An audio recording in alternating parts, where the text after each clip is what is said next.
वलाकिन अक्सरन्नास ला यअलमून, इससे पहली वाली आयत जो है तवक्कुल और तदबीर के दरमियान बयान अरबी क्या होना चाहिए उसकी तरफ बाद मुफस्सिरीन ने कहा, ये इशारा है कि हजरत याकूब अलैहिस्सलाम इससे बखूबी वाकिफ थे कि तदबीर भी जरूरी है और तवक्कुल भी जरूरी है। इसीलिए कहा वलाकिन अक्सरन्नास ला यअलमून, कुछ लोग ऐसे हैं जो सिर्फ तदबीर करते हैं और खुदा पर कुछ भरोसा नहीं करते हैं, और कुछ ऐसे हैं जो बिल्कुल ही भरोसा कर लेते हैं, तदबीर नहीं करते हैं।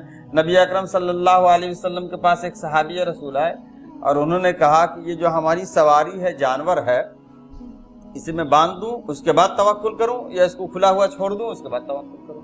नबी अकरम सल्लल्लाहु अलैहि वसल्लम ने कहा इक़िलहा व तवक्कल अल्लाह, पहले इसे बांध दो फिर अल्लाह पर भरोसा करो। तो गया कि वलाकिन अक्सरन्नास ला यअलमून, अक्सर लोग इसको नहीं समझते हैं, या तो मुकम्मल इसी पर डिपेंड हो जाते हैं या तो मुकम्मल। हमें होना चाहिए कि मियाना रवि इख्तियार करनी चाहिए इस मामले में।